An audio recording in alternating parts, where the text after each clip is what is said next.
ये कहानी है रवि की। रवि एक मिल में काम करता था।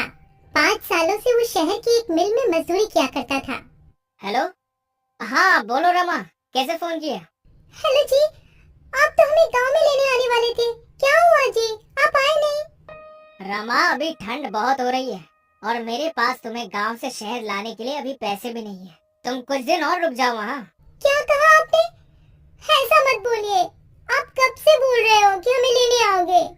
दीपू मुन्नी भी रोज आपका इंतजार करते हैं। सुनिए जी, अगर आप कहें तो मैं खुद ही आ जाऊं क्या आपके पास बच्चों को लेकर? मेरे पास कुछ पैसे पड़े हैं, आप जो भेजते थे मैंने उसमें से बचाए हैं। अगर ऐसा है तो फिर आ जाओ, और तुम्हारे पास घर का पता तो है ही, वहाँ ही चले जाना। रमा अपने दोनों बच्चों को लेकर गांव से शहर के लिए निकल जाती है। उसके साथ उसकी बहन दिव्या भी होती है। रमा के माता पिता की मृत्यु के बाद अब वो बेचारी कहाँ जाती, इसलिए रमा उसे अपने साथ ही ले लेती है। ठंड का समय चल रहा था, दिसंबर का महीना, जिसमें कड़ाके की ठंड पड़ती है। रात होते ही रवि मिल से अपने घर को निकलता है। अरे यार, आज तो कुछ ज्यादा ही ठंड पड़ रही है। हाँ यार रवि, ये ठंडी ठंडी हवाएं और चारों तरफ पड़ती हुई धुंध, बहुत सी ठंड है भाई। चल जल्दी जल्दी घर चलते हैं। रवि अपने घर पहुंचता है। वो एक झोपड़ी में रहता था। रवि अपने बच्चों को देखकर बहुत खुश हो जाता है। वहीं वो अपनी साली दिव्या को भी देखता है। अरे दिव्या, तुम यहाँ? ओह अच्छा, याद आया। कोई बात नहीं, अब तुम हमेशा ही हमारे साथ रहना। पापा, मुझे आपकी बहुत याद आ रही थी। हाँ पापा, आप हमें लेने क्यों नहीं आए? बच्चों, मुझे थोड़ा सा काम था। तुम दोनों ने कुछ खाया? हाँ जी, मैंने दाल चावल बनाए थे।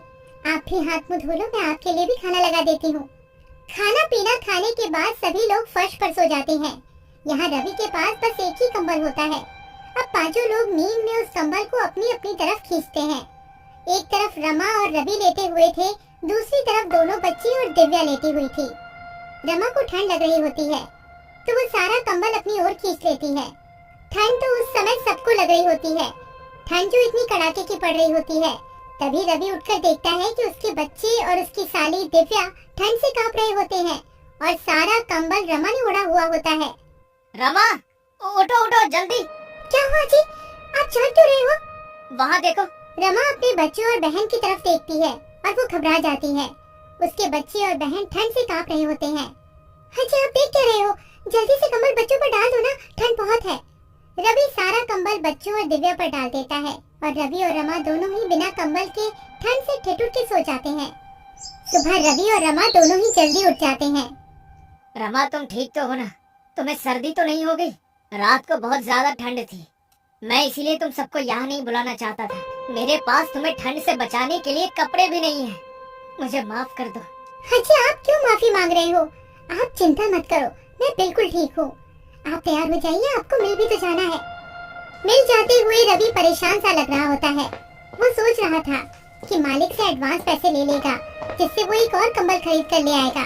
लेकिन जब वो मिल जाकर देखता है तो मिल में जोरों की आग लगी हुई होती है। वो अपने दोस्त प्रीतम से पूछता है, प्रीतम, ये मिल में आग कैसे लग गई है? ये कैसे हुआ? अरे क्या बताओ यार, शॉर्ट सर्किट हो गया और मिल में आग लग गई। अभी मालिक आए थे, उन्होंने कहा कहीं और काम ढूंढ लो। मेरे पास इतना पैसा नहीं है कि मैं दोबारा काम शुरू कर पाऊँ। रवि प्रीतम से ऐसा सुनकर और निराश हो जाता है और सोच पे पड़ जाता है कि अब तो वो इतनी जल्दी कंबल कहाँ से लाएगा। न काम है और न ही पैसे। प्रीतम, अब हम क्या करेंगे? क्या काम करेंगे? देख भाई, मेरे पास कुछ पैसे हैं जिनसे मैं एक छोटी सी चाय की दुकान खोलूंगा। मेरे पास थोड़ी सी सेविंग्स है। तू बता, तू क्या करेगा? पता नहीं यार, मेरे पास तो पैसे भी नहीं है। जितने पैसे यहाँ से मिलते थे वो पैसे तो मैं अपने गांव भेज देता था। अब तो मेरे पास एक फूटी कौड़ी तक नहीं है। चल, मैं घर चलता हूँ, फिर मिलेंगे। रवि घर आ जाता है। उसे देखकर रमा समझ जाती है कि कुछ तो बात हुई है। रमा अभी तो कुछ नहीं कहती है। जब बच्ची और बहन खाना खा के सो जाते हैं तब रमा कहती है, क्या हुआ जी, जब से आए हो आप परेशान लग रहे हो, क्या बात है, बताओ ना मुझे। रवि रमा को सारी बात बता देता है। रमा भी रवि को ऐसे उदास देखकर खुद भी उदास हो जाती है और कहती है, हाजी आप इतना परेशान क्यों हो रहे हो, सब ठीक हो जाएगा, भगवान पर भरोसा रखो। मेरे पास कुछ पैसे बचे हैं, उनसे आप थोड़ी सी रुई और कपड़ा ला देना। मैं उससे एक रजाई बना लूंगी। उसके बाद आप काम ढूंढने चले जाना। सुबह होते ही रवि रमा को रुई और कपड़ा देकर वहाँ से चला जाता है और रमा रुई को कपड़े में भरकर रजाई की तरह सिल रही होती है। तभी दीदी क्या हुआ? सब ठीक तो है ना? जब से हम यहाँ आए हैं जीजा जी कुछ दुखी से रहते हैं, क्या उसकी वजह मैं हूँ? अरे दिव्या तू पागल है क्या? ऐसा कुछ भी नहीं है। तू तो जानती है ना तेरे जीजा जी तो ऐसे नहीं है जैसा तू सोच रही है। वो तो उनकी मिल में आग लग गई है, वो इसीलिए परेशान है। तू ज्यादा अपना दिमाग मत चला। हाँ जा, जाकर अब अपना काम कर। रमा एक सुंदर सी रजाई बना देती है। उधर रवि पूरे दिन यहाँ वहाँ काम ढूंढता है पर उसे कोई काम नहीं मिलता है। वो निराश होकर घर आ जाता है। रवि घर आकर देखता है रमा ने एक सुंदर सी रजाई बना ली होती है। अरे वाह रमा, तुमने तो बहुत ही सुंदर रजाई बनाई है। अरे तुम तो बहुत ही अच्छी रजाई बनाती हो। जी, वो गांव में खाली समय में मैंने रजाई बनाना सीख लिया था। आप बताइए कहीं काम मिला क्या आपको? नहीं रमा, बहुत ढूंढा पर कहीं कोई काम नहीं मिला। कल फिर जाऊंगा, देखते हैं कहीं कुछ न कुछ काम मिल ही जाएगा। रमा बच्चों को नई रजाई में सुला देती है और खुद दोनों मियाँ बीवी पुराने कंबल में सो जाते हैं। अगले दिन रवि का दोस्त प्रीतम रवि का हाल पूछने उसके घर आया हुआ होता है। तभी अरे वाह रवि, ये रजाई तो बहुत अच्छी है, कहाँ से लाए हो? अरे प्रीतम, मैं ये कहीं से लाया नहीं हूँ। ये रजाई तो तेरी भाभी ने बनाई है। क्या कह रहे हो? ये रजाई भाभी ने बनाई है? भाई ये तो बिल्कुल वैसी ही रजाई है जो दुकानों में मिलती है। अरे वाह भाभी जी, आप तो बहुत ही बड़ी कलाकार हैं। अरे तू वो सब छोड़, ये बता तेरी चाय की दुकान का क्या हुआ? हाँ भाई, मैं इसीलिए तो आया हूँ। मैंने हाईवे पर एक चाय का स्टॉल खोला है। तू बता तेरा क्या हुआ? कहीं पर काम मिला कि नहीं? नहीं भाई, अभी तो मुझे कहीं भी कोई काम नहीं मिला। मिल जाएगा, वैसे भी मैं ढूंढ तो रहा ही हूँ। अच्छा, आप भाभी एक रजाई मेरे लिए भी बना देना, मुझे ये रजाई बहुत पसंद आई है। जी भाई साहब, मैं आपके लिए भी एक ऐसी ही रजाई बना दूंगी, आप ले जाना। अच्छा रवि, तुम एक काम क्यों नहीं करते हो? क्यों ना तुम रजाई बेचना शुरू कर दो? भाभी जी बहुत अच्छी रजाई बनाती है, लोग खूब खरीदेंगे ऐसी रजाई। तुम बोल तो ठीक ही रही हो, अभी तो मेरे पास कोई और काम नहीं है और ठंड भी बहुत पड़ रही है। चलो ऐसा ही करके देखता हूँ कुछ दिन। पर प्रीतम, मैं ये रजाई बेचूंगा कहाँ? हाईवे पर मेरे चाय के स्टॉल के पास तुम ये रजाई बेच सकते हो। पर प्रीतम, एक और दिक्कत है, मेरे पास पैसे भी नहीं है सामान लाने के लिए। अरे तुम चिंता मत करो, ये लो पैसे, इनसे तुम सामान ले आना है। ठीक है, फिर मैं आज ही रजाई बनाने का सामान ले आता हूँ। क्यों रमा, ठीक है ना? हाँ, जैसा भी कहो, मैं तो आपके साथ कोई भी काम करने को तैयार रहती हूँ। रवि और प्रीतम दोनों चले जाते हैं। रवि बहुत सारी रुई और कपड़ा घर ले आता है। उसके बाद रमा रजाई बनाने का काम शुरू कर देती है। रवि के साथ साथ रमा की बहन दिव्या भी उसकी मदद कर रही होती है और बच्चे भी रजाई में रुई भरने में लगे हुए होते हैं। 2 से 3 दिन में सबने मिलकर 10 रजाइयाँ बना ली होती हैं और रवि सारी रजाइयाँ लेकर हाईवे पर प्रीतम के बगल में ही बेचने लगता है और देखते ही देखते उसकी रजाइयाँ बिकने लगती हैं। वो रजाइयाँ बहुत सुंदर लग रही होती हैं, जिसकी वजह से लोग खरीदने आ रहे होते हैं। देखा तुमने रवि, बिक गई ना सारी रजाइयाँ। अब तो बस रजाइयाँ बनाते रहो। रवि घर जाकर रमा को सारी बात बता देता है। रमा बहुत खुश हो जाती है और रवि और रजाइयाँ बनाने की तैयारियां करने लगता है और रवि का रजाइयों का कारोबार खूब अच्छा चलने लगता है। इस तरह रवि अपना खुद का काम करने लगता है और अपने परिवार की सारी जरूरतों को पूरा करता है। गरीब पर ठंड का कहर। रामू एक बहुत गरीब मजदूर था, जिसके घर में उसकी पत्नी मधु और बेटी रानी रहा करती थी। पर अब गर्मियों का मौसम जाने को था और सर्दियों का मौसम आने को था, लेकिन रामू टूटी फूटी झोपड़ी में रहता था, जिसकी खिड़की से हवा आती थी और छत से भी। एक दिन रामू की पत्नी मधु रामू से कहती है कि सुनिए जी, ठंड आने वाली है और ठंड में घर के अंदर बहुत हवा आती है, तो आपको घर की मरम्मत करवानी चाहिए। और रामू उसे कहता है कि मैं कल जाकर अपने मालिक से कुछ पैसे उधार ले आऊंगा ताकि हम अपने घर की मरम्मत करवा सके। यूं ही एक दिन बीत जाता है और अगली सुबह रामू अपनी मजदूरी के काम पर जाता है और वो जिसके पास काम कर रहा था उस मालिक से कहता है कि साहब जी, अगले महीने से ठंड आ रही है और मेरे घर की छत टूटी हुई है जिससे कि घर में हवा आती है, और अगर मैंने जल्दी उसे ठीक नहीं करवाया ना तो ठंड में बहुत दिक्कत हो जाएगी। रामू की बात सुन मालिक कहता है, अरे तो उसमें मैं क्या करूं? रामू कहता है, मालिक आप थोड़े पैसे उधार दे देते तो मैं अपने घर की मरम्मत करवा लेता। मालिक कहता है कि अरे अभी तो तूने उतना काम भी नहीं किया है जो मैं तुझे उधार दे सकूं, अभी मेरे पास पैसे नहीं है। रामू कहता है, मालिक ऐसा मत करो, आप मुझे कुछ पैसे उधार दे दो, मेरी एक छोटी बच्ची है, मैं और मेरी पत्नी तो ठंड सह लेंगे पर मेरी बेटी नहीं सह पाएगी। रामू की लाख मिन्नतें करने पर भी उसे पैसे नहीं देता है और बेचारा रामू उदास शाम को घर लौट आता है। रामू के घर आते ही उसकी पत्नी मधु उससे पूछती है कि क्या आप मालिक से पैसे लाए? तो रामू उसे बताता है कि मालिक ने पैसे देने से मना कर दिया है। जिसके बाद मधु भी अब परेशान हो जाती है। दोनों ही इस बात को लेकर काफी परेशान हो गए थे कि अब सर्दियों में उनका गुजारा कैसे होगा। अब रामू मधु से कहता है कि अभी ठंड आने में पूरा 1 महीना बाकी है, तो मैं अगले महीने की 1 तारीख को अपने मालिक से पैसे के लिए बोलूंगा और तब शायद मालिक मना न करे। और ये सुन मधु कहती है कि हाँ, ये सही रहेगा। यूं ही रामू को मजदूरी करते हुए 1 महीना और बीत जाता है और जब रामू अपने मालिक से कहता है, मालिक अब तो पूरा 1 महीना हो गया है और थोड़ी थोड़ी ठंड भी होने लगी है, अरे अब तो आप मुझे मेरी मजदूरी के पैसे दे दो ताकि मैं उन पैसों से अपने घर की मरम्मत करवा लूं। रामू के इस बार पैसा मांगने पर भी मालिक फिर से कोई नया बहाना कर देता है और कहता है कि अभी मेरे पास सिर्फ ये 500 रुपए हैं, इससे ज्यादा नहीं है। 500 रुपए देखकर रामू कहता है कि मालिक मैंने तो इस महीने एक भी छुट्टी नहीं की, उस हिसाब से तो मेरे ज्यादा पैसे बनते हैं। लेकिन मालिक उसे अपनी बातों में फंसा देता है और रामू के ज्यादा बहस करने पर उसे काम से धक्के मारकर निकाल देता है। रामू कम पैसे मिलने और काम से निकाले जाने के बाद बहुत परेशान हो जाता है। उसे समझ नहीं आता कि आगे वो क्या करे। यूं ही सोचते सोचते वो अपने घर पहुंच जाता है, जिसे यूं निराश देख मधु कहती है, क्या हुआ, आप पैसे नहीं लाए क्या?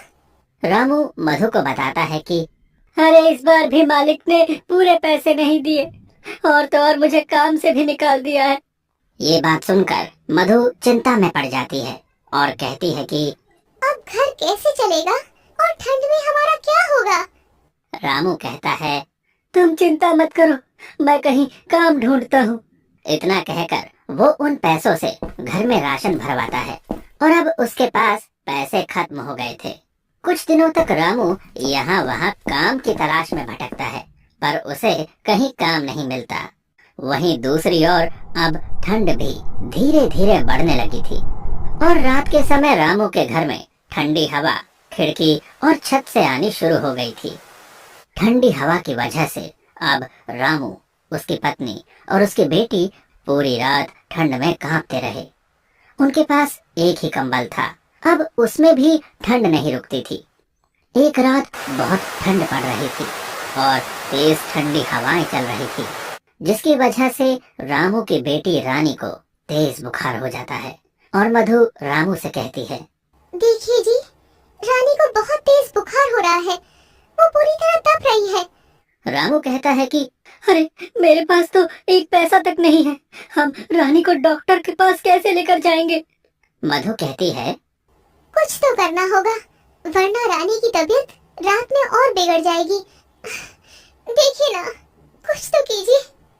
वो रोने लगती है। दूसरी ओर रानी ठंड से कांप रही थी। रामू को कुछ समझ नहीं आ रहा था कि अब वो क्या करे। अब रामू रानी को अपनी गोद में उठाता है और हॉस्पिटल की ओर निकल जाता है।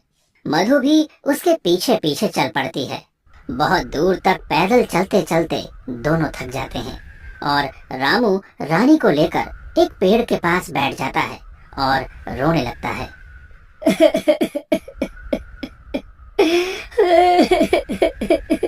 मुझे रोना आ रहा है अपनी लाचारी पर कि हमारे पास पैसे नहीं है कि हम अपनी बेटी को हॉस्पिटल तक ले जा सके।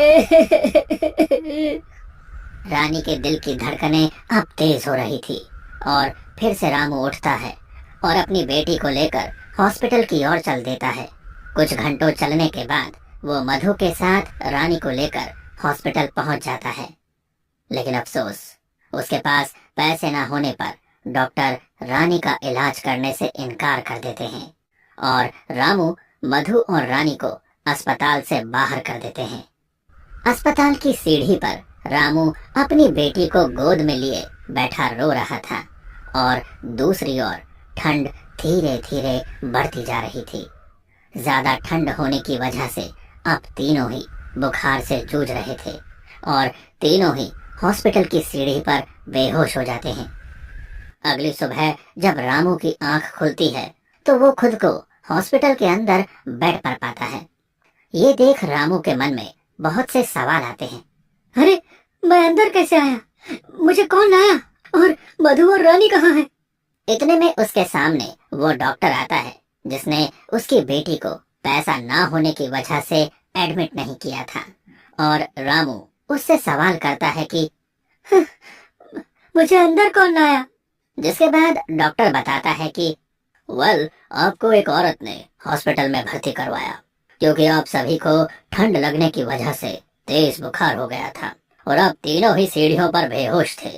रामू उस औरत के बारे में पूछता है कि वो कौन है तो डॉक्टर सामने की ओर इशारा करके उस औरत के बारे में बताता है। अब रामू जाकर उस औरत से बात करता है और पूछता है, आपका बहुत बहुत धन्यवाद, लेकिन आपने हमारी मदद क्यों की? तो वो औरत बताती है, मेरा आपके परिवार से कोई रिश्ता नहीं है, लेकिन एक टाइम था जब मेरे साथ भी ऐसा ही हुआ था और मेरी फैमिली बहुत गरीब थी।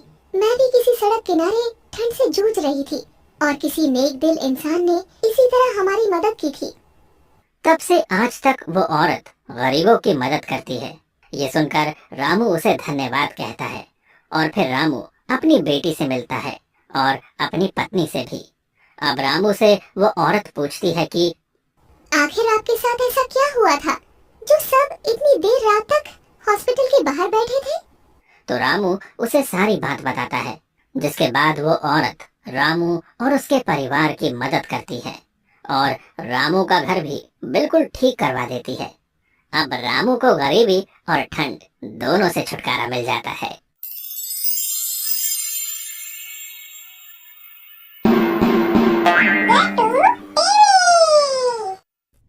गांव के बीचों बीच एक बड़ा सा घर होता है जहां एक परिवार रहा करता था जिसमें शामू और सीमा रहा करते थे।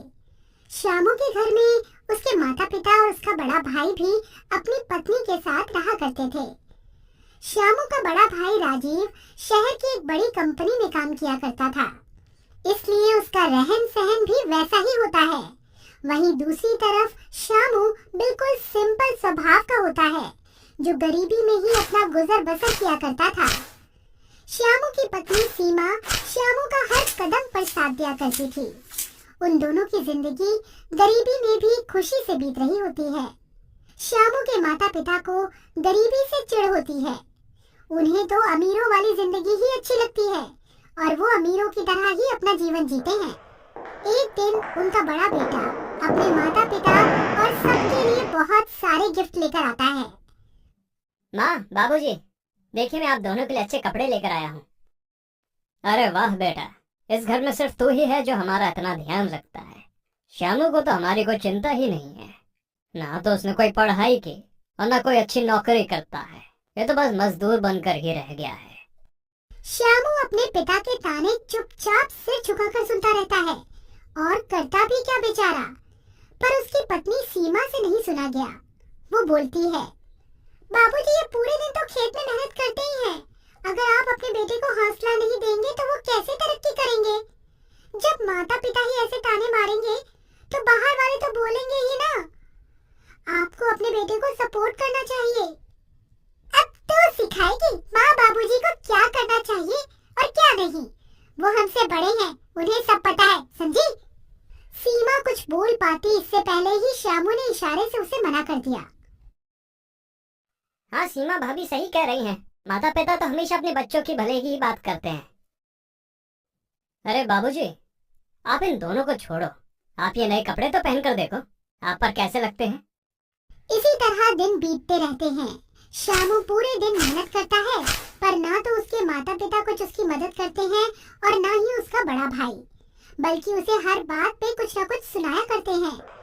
राजीव शहर से पैसे कमा के लाता था, इसीलिए उसकी बहुत तारीफ हुआ करती थी।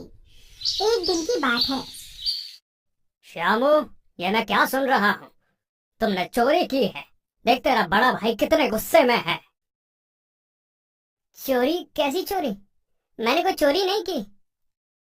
देख श्याम, तू झूठ मत बोल। पहले ही लोग तुझे नकारा बोलकर बाबूजी को ताने मारते हैं, और अब तू चोरी भी करने लगा। तूने मेरे पर्स में से पैसे क्यों निकाले? बहुत हो गया श्याम, अब तू चोरी भी करने लगा।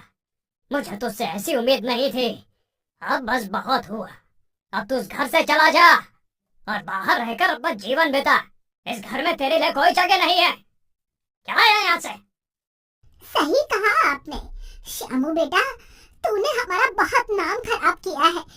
वो तो तेरे बड़े भाई राजीव ने हमारी इज्जत बचा रखी है। उसने घर का बड़ा लड़का होने का फर्ज निभाया है, पर तूने तो आज तक हमारा सर झुकाया ही है। बस अब तुम अपना रास्ता अलग बना लो। यहाँ तुम दोनों की अब कोई जरूरत नहीं है। अपने माता पिता से ऐसी बातें सुनकर श्यामू और सीमा का दिल टूट जाता है।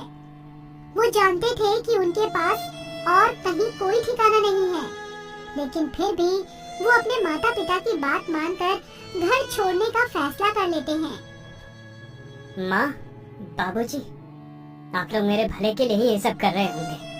अपने माता पिता की आज्ञा मानना मेरा फर्ज है। चलो सीमा, चलते हैं। दोनों घर से निकल जाते हैं। श्यामू और सीमा गांव से बाहर एक टूटी फूटी झोपड़ी किराए पर लेकर रहने लगते हैं। अब उनके पास खाने पीने के लिए भी बहुत कम सामान होता है।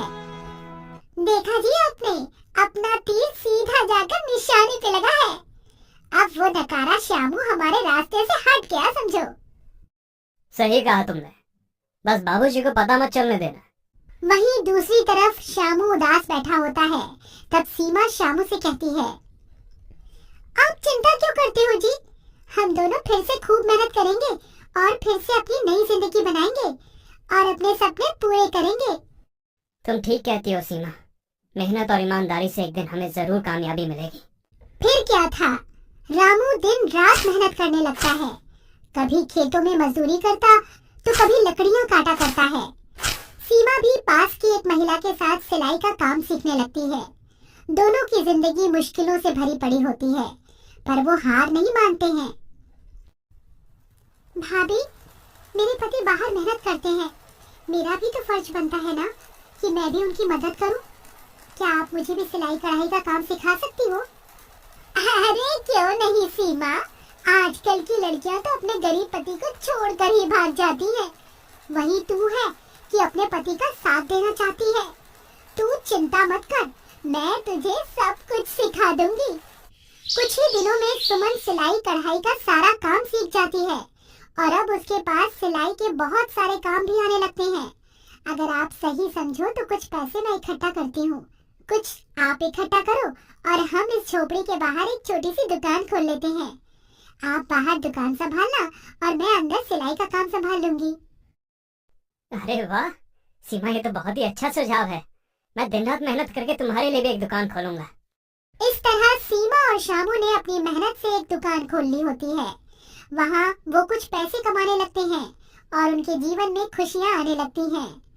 एक दिन सीमा शामू से कहती है, जी देखा आपने, अब हमारी हालत पहले से काफी ठीक हो गई है। मुझे तो यकीन है कि हम एक दिन अपने सारे सपने जरूर पूरे कर लेंगे। सीमा, तुम्हारी मेहनत ने ही मुझे ताकत दी है। हमारे पास कुछ नहीं था, तुम्हारी मेहनत और भरोसे ने ही हमें यहाँ तक पहुँचाया है। इस तरह दोनों की मेहनत रंग लाती है और समय के साथ उन दोनों की दुकान धीरे धीरे बड़ी हो जाती है। उनकी दुकान की चर्चा गांव भर में होने लगती है। गांव में वो दोनों अपनी एक छोटी सी कुटिया बनाकर अपने नए घर में खुशी खुशी रहने लगते हैं। एक दिन दो महिलाएं सीमा से मिलने आती हैं और कहती हैं, अरे सीमा, तुम तो बहुत अच्छे कपड़े सिलती हो। लोग हमारे कपड़ों की बहुत तारीफ करते हैं। थैंक यू दीदी, आप हमारे कस्टमर हो। आप खुश रहो, हमें और क्या चाहिए। हमें तो तुम दोनों की जोड़ी बहुत अच्छी लगती है। तुम्हारा पति तो दुकान में दिन रात मेहनत करता ही है। तुम भी अपने पति के साथ कंधे से कंधा मिलाकर उसका साथ देती हो। ऐसी लड़की आजकल कहाँ मिलती है। बड़ा खुश नसीब है शामू कि उसे तुम्हारे जैसी पत्नी मिली। वहीं गांव में कुछ महीनों के बाद गांव में भाई का कारोबार धीरे धीरे डाउन होने लगता है। एक दिन राजीव की पत्नी उससे कहती है, अजी, इस परिवार की सारी जिम्मेदारी हमारे कंधों पर ही आ गई है। आपका कारोबार भी ठप हो गया है। अब आप अपने माता पिता से कह दो कि हम उनका बोझ अब और नहीं उठा सकते हैं। वो दोनों तो बस हमारे पैसों पर ऐश करते रहते हैं। आखिर उन्हें भी तो कुछ सोचना चाहिए। देखो सुलेखा, तुम बात तो बिल्कुल सही कह रही हो, लेकिन मैं अपने माँ बाप के साथ ये सब नहीं कर सकता हूँ। पर कम से कम उन्हें खुद तो सोचना चाहिए कि दिन रात हमारा खाना खाकर अच्छे अच्छे कपड़े पहनकर यहाँ दिन रात पड़े रहते हैं। उन्हें तो खुद इस घर से निकल जाना चाहिए। बेकार में हम पर बोझ बने हुए हैं। तभी बाहर राजीव के माता पिता चुपके से सारी बातें उनकी सुन लेते हैं और सोचते हैं कि उन्होंने शामू के साथ अन्याय किया था। उन्हें अपने फैसले पर पछतावा हो रहा होता है। हमसे बहुत बड़ी गलती हो गई जी। हमने अपने ही बेटे के साथ इतना बड़ा अन्याय किया, जो सच में अपनी ईमानदारी से हमारी जिंदगी को संवार रहा था। उसे हमने अपने घर से निकाल दिया। तुमने बिल्कुल सही कहा। हम राजू को कुछ भी बोल देते थे तो वो हमें उल्टा जवाब नहीं देता था। बस सर नीचे करके हमारी बातें सुनता रहता था। मेरे सारे तानों को मेरा बेटा सर झुका के सुनता रहता था। पर राजीव और उसकी बहू हमारे बारे में कितना बुरा सोचते हैं। हमने तो ये कभी सपने में भी नहीं सोचा था कि ये दोनों हमारे बारे में इतना बुरा सोचते होंगे। चलो शामू और छोटी बहू से माफी मांग लेते हैं। उम्मीद है कि वो हमें माफ कर देंगे। उसी दिन शामू के माता पिता शामू के नए घर पर आ जाते हैं। बेटा, हमें माफ कर दे। हमने तुम्हारे साथ बहुत बुरा किया। तुम सही थे। हमें तुम्हारी मेहनत को समझना चाहिए था। माँ, बाबूजी, जिंदगी में हर किसी से कोई ना कोई गलती तो होती ही है। और आप हमारे माता पिता हैं और हमारे दिल में हमेशा आपके लिए इज्जत रहेगी। हम एक नई शुरुआत करेंगे जिसमें हम सब एक साथ रहेंगे। और वैसे भी अगर आप मुझे घर से बाहर नहीं निकालते तो हम इतने कामयाब नहीं हो पाते। हाँ बाबूजी, अब हम सब साथ में रहेंगे और मिलकर खुशियाँ बांटेंगे।